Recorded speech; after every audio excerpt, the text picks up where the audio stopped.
Good evening everyone. Last lecture में हमने पढ़ा था कोलार्स लॉ के बारे में। कोलार्स लॉ क्या होता है, ठीक है। कोलार्स लॉ क्या होता है? The limiting molar conductivity of an electrolyte is the sum of the limiting ionic conductivity of the cation and anion and each multiplied by the number of ions present in one formula unit of the electrolyte. ठीक है, तो इसके बारे में हम last lecture में पढ़ चुके हैं।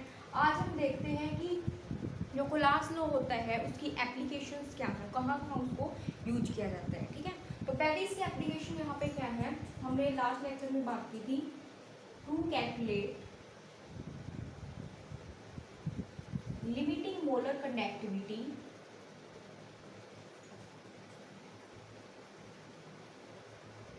Of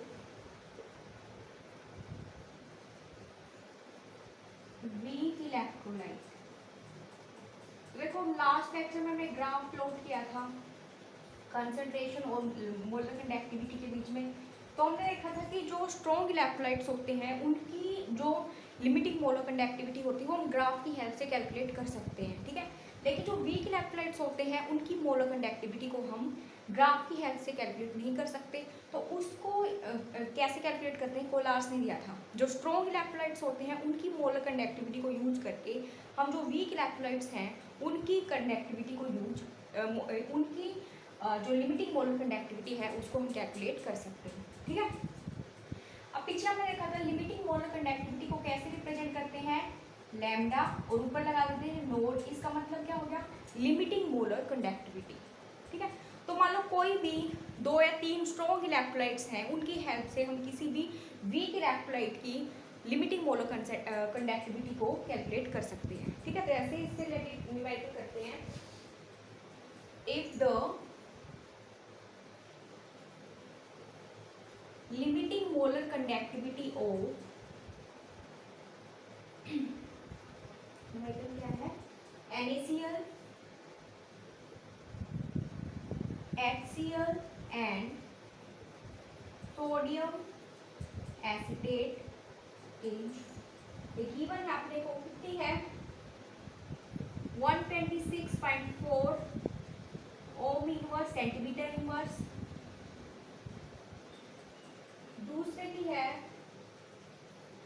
Om inverse centimetre square mole inverse, limiting molar conductivity है। अगली है कितनी 425.9, ठीक है, ओम inverse centimetre square mole inverse. और अगली कितनी है 90191 ओम inverse centimetre square mole inverse. Then calculate the limiting molar conductivity for acetic acid.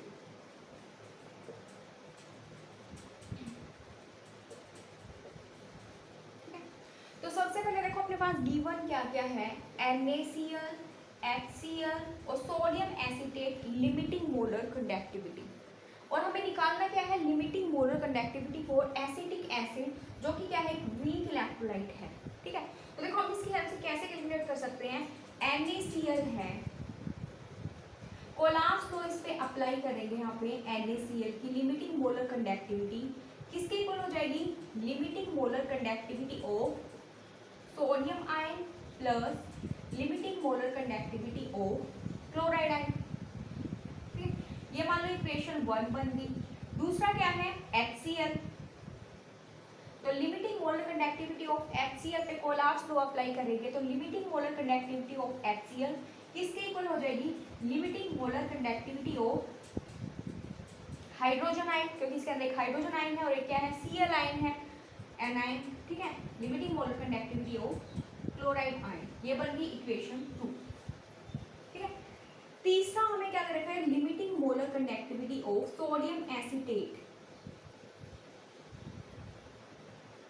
तो ये किसके इक्वल हो जाएगी, limiting molar conductivity of cation. Cation यहाँ पे क्या है Na positive plus limiting molar conductivity of anion. Anion यहाँ पे क्या है एसीटेट आयन। इक्वेशन 3 हो गई है। ठीक है, अब हमें निकालना क्या है, देखो limiting molar conductivity of acetic acid. अगर इस टर्म को लास्ट को अप्लाई करेंगे तो किसके इक्वल हो जाएगा, limiting ionic conductivity of H ion plus limiting ionic conductivity of acetate ion. ठीक है, ये हमें निकालना है। ठीक है, तो देखो क्या हम इन तीनों इक्वेशन को यूज करके ये वाली इक्वेशन डिराइव कर सकते हैं। कैसे, देखो हमें क्या लेना है, H प्लस एसीटेट। ठीक है, अब देखो एच आयन किस में है, इक्वेशन 2 में, एसीटेट किस में है, इक्वेशन 3 में। तो हमें क्या करना पड़ेगा, इनको ऐड करना पड़ेगा। ठीक है, और इसमें से अगर ये घटा देंगे तो ये Cl और NaL क्या हो जाएंगे, कैंसिल आउट हो जाएंगे। तो हमें क्या करना है, यहाँ पे equation 2 plus equation 3 minus equation 1। तो क्या बन जाएगा, इक्वेशन 2 क्या है, लैम्डा, इक्वेशन यहाँ पे क्या है, कैसे, HCl plus sodium acetate equal to, ये क्या है, H ion plus Cl ion plus Na ion plus acetate ion, और माइनस में हमें क्या करना है, ये वाली इक्वेशन माइनस, यहाँ पे क्या हो जाएगा NaCl फर्स्ट इक्वेशन, और माइनस क्या हो जाएगा NaI माइनस Cl आयन। अब देखो यहाँ से ये Na और ये Na कैंसिल आउट हो जाएगा, ये Cl और Cl कैंसिल आउट हो जाएगा। अपने पास में क्या बच गया, H आयन की आयनिक कंडक्टिविटी और एसीटेट की, जो कि किसके इक्वल है, limiting molar conductivity of acetic acid. ठीक है, तो यहाँ पे क्या हो गया, अब अपने को देखो क्या दे रखा है, मोलर कंडक्टिविटी HCl, HCl कितनी दे रखी है, 425.9 प्लस सोडियम एसीटेट की कितनी दे रखी है, सोडियम एसीटेट की कितनी है, 91। ठीक है, माइनस में क्या करना है हमें, NaCl, NaCl की कितनी दे रखी है, 126.4। ठीक है, इसको सोल्व आउट करेंगे तो एक किसके इक्वल आ जाएगी, यहाँ पे 390.5, यहाँ जाएगी 390.5 ओम inverse centimetre square mole inverse. तो इस तरह से हमने स्ट्रॉन्ग इलेक्ट्रोलाइट्स की लिमिटिंग मोलर कंडक्टिविटी को यूज करके हमने कैलकुलेट कर ली यहाँ पे वीक इलेक्ट्रोलाइट की लिमिटिंग मोलर कंडक्टिविटी। क्लियर है? ठीक है, अगला इसकी एप्लीकेशन क्या होती है, इसको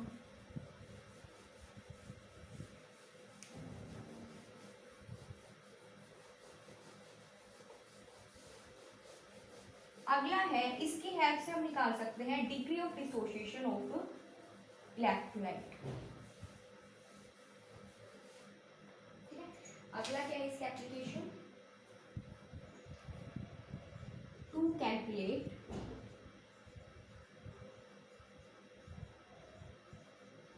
degree of dissociation of an electrolyte. ये डिग्री ऑफ डिसोसिएशन को हम किससे रिप्रेजेंट करते हैं, अल्फा से।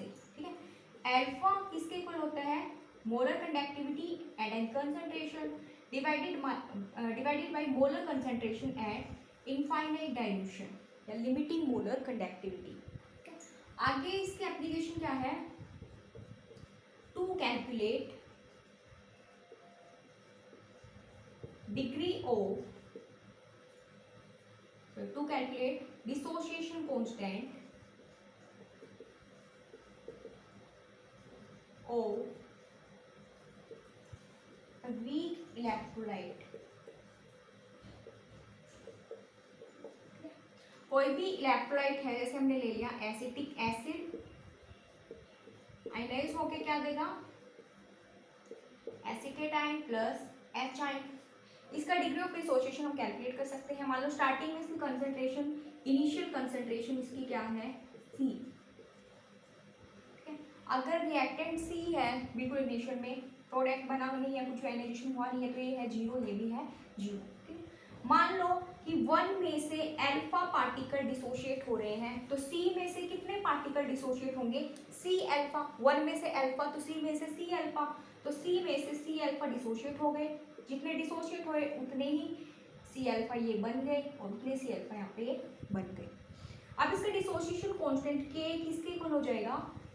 कंसंट्रेशन ऑफ द प्रोडक्ट, उनका product divided by concentration of the reactant. क्या आ जाएगा ये? C square alpha square divided by C1 minus alpha. C से C गया, ये क्या हो गया? C alpha square divided by 1 minus alpha. ठीक है, C यहाँ पे क्या है? कंसंट्रेशन इलेक्ट्रोलाइटिक सॉल्यूशन की। अल्फा यहाँ पे क्या है? डिग्री ऑफ डिसोसिएशन, जो हमने यहाँ पे कैलकुलेट किया था। अगर अपने को limiting molar conductivity, molar conductivity and concentration दे रखी है, तो हम अल्फा को कैलकुलेट कर सकते हैं। ठीक है, तो इस तरह से इसकी दूसरी एप्लीकेशन क्या होगी? हम डिग्री ऑफ डिसोसिएशन कैलकुलेट कर सकते हैं। अगला क्या होगी कि डिसोसिएशन कांस्टेंट को कैलकुलेट कर सकते हैं। डिसोसिएशन कांस्टेंट को हम K से रिप्रेजेंट करते हैं, और K किसके इक्वल होता है? C alpha square divided by 1 minus alpha. Alpha यहाँ पे क्या है? डिग्री ऑफ डिसोसिएशन, और C क्या है? Concentration of the solution. ठीक है, इस रिलेटेड में न्यूमेरिकल्स पूछे जाते हैं, जैसे न्यूमेरिकल यहाँ पे करते हैं the conductivity of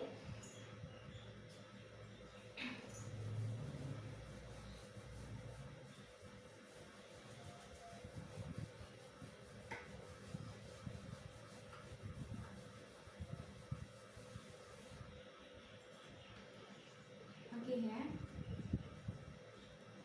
the conductivity of 0.00128 molar solution is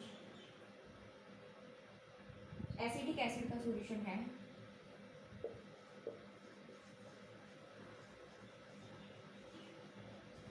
कितने दे रखी है? 4.95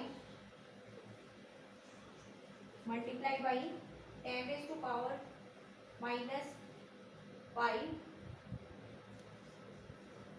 ओम inverse centimetre inverse. Calculate the dissociation constant, calculate the dissociation constant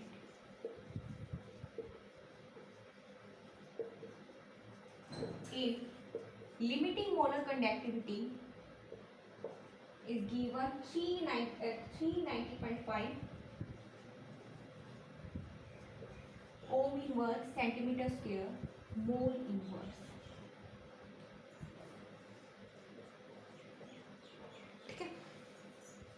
देखो इसको हम देखते हैं यहाँ पे हमें निकालना क्या है? डिसोसिएशन कांस्टेंट निकालना क्या है? डिसोसिएशन कांस्टेंट अभी हमने देखा था किसके इक्वल होता है?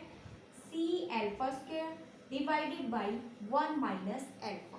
ठीक है, अब देखो सबसे पहले हमें देखना है कि निकालने के लिए हमें क्या क्या चाहिए है और क्या हमें दे रखा है। ठीक है, तो देखो यहाँ हमें चाहिए कंसंट्रेशन, तो कंसंट्रेशन तो गिवन है, कितनी है? 0.00128 मोलर है, लेकिन अल्फा अपने पास नहीं है, अल्फा अपने को निकालना पड़ेगा। अब हमें देखना है कि अल्फा हम कैसे निकाल सकते हैं। तो अभी हमने फॉर्मूला देखा था कि अल्फा किसके इक्वल होता है? Molar conductivity at an concentration divided by molar conductivity at infinite dilution. ठीक है, अब हमें देखना है कि मोलर कंडक्टिविटी इनफाइनाइट डाइल्यूशन पे तो हमें दे रखी है ये रही, लेकिन हमें कंसंट्रेशन पे नहीं दे रखी मोलर कंडक्टिविटी। हमें केवल क्या रखी है कि इस कंसंट्रेशन पे कंडक्टिविटी इतनी होगी, यानी कि अपने को डायरेक्ट मोलर कंडक्टिविटी नहीं दे रखी, तो यहाँ से हमें मोलर कंडक्टिविटी पहले कैलकुलेट करनी पड़ेगी। ठीक है, तो मोलर कंडक्टिविटी देखो किसके इक्वल होती है? Kappa multiply by 1000 divided by molarity इनकी कंसंट्रेशन। अब कापा कितनी दे रखी है अपने को? 4.95 multiply by -5 ohm inverse centimetre inverse multiply by 1000 divided by molarity कितनी दे रखी है? 0.00128, ये क्या दे रखी है? मोलरिटी। तो अब देखो ये अपने पास में क्या आ गई, कंसंट्रेशन, सी कंसंट्रेशन पे मोलर कंडक्टिविटी, ठीक है। अब हमें क्या चाहिए, ये अपने को दे रखा है, तो पहले हम क्या निकालेंगे, अल्फा निकालेंगे। तो अल्फा यहाँ से किसके इक्वल हो जाएगा, ये, ठीक है। इसको सॉल्व आउट करेंगे तो लगभग कितना आ रहा है, 0.123, 0. ये आ रहा है अपना 48.15, 48.15, ठीक है। अब अल्फा किसके equal, molar conductivity eight in concentration यानी कि 48.15 divided by molar conductivity infinite dilution, infinite dilution से कितने दे रखी है, 390.5, ठीक है। इसको डिवाइड करेंगे तो यहाँ पे लगभग कितना आ जाएगा, 0.123। अब ये तो क्लियर है, यूनिट लेस है क्योंकि ऊपर भी मोलर कंडक्टिविटी नीचे भी मोलर कंडक्टिविटी, ठीक है। अब हमें क्या निकालना है, क्या निकालना था हमें, के किसके इक्वल, सी कितनी है, 0.0128, अल्फा स्क्वायर, अल्फा कितना है 0.123, इसका square divided by 1 minus alpha, alpha कितना है 0.123, और यहाँ से लगभग ये कितना आ जाएगा 1.78 मल्टीप्लाई बाई 10⁻⁻5 मोल पर लीटर। तो इस तरह से न्यूमेरिकल पूछे जा सकते हैं। इसमें देखो सारे कंसेप्ट यहाँ पे आ गए हैं। इससे पूछा गया था अपने से डिग्री ऑफ डिसोसिएशन कैलकुलेट करना, सॉरी डिसोसिएशन कांस्टेंट कैलकुलेट करना, के किसको, C alpha square 1 minus alpha, C अपने को दे रखा है तो अपने को अल्फा निकालना पड़ेगा। अल्फा अपने को पता है कैसे निकाल सकते हैं, molar conductivity and concentration divided by molar conductivity at infinite dilution. अब इनफाइनाइट डाइल्यूशन पे मोलर कंडक्टिविटी दे रखी है, सी पे हमें निकालनी पड़ेगी क्योंकि अपने को दे नहीं रखी। ये किसके इक्वल होती है, kappa multiply by 1000 divided by molarity. अब कापा अपने को यहाँ पे दे रखा है कितना 4.95 10⁻⁵, ठीक है, multiply by 1000 divided by molarity अपने को दे रखी है ये वाली। यहाँ से हमने निकाल लिया मोलर कंडक्टिविटी एंड कंसंट्रेशन, और फिर यहाँ से हम निकाल सकते हैं अल्फा, दोनों को डिवाइड कर देंगे और फिर हम निकाल लेंगे के, और इस तरह से हम कैलकुलेट कर सकते हैं डिसोसिएशन कांस्टेंट, ठीक है। तो ये एप्लीकेशन ऑफ कोलर्स लॉ, 3 एप्लीकेशन हमने पढ़ी, उससे रिलेटेड हमने न्यूमेरिकल्स किए हैं, बाकी पढ़ेंगे अगले लेक्चर में। Thank you.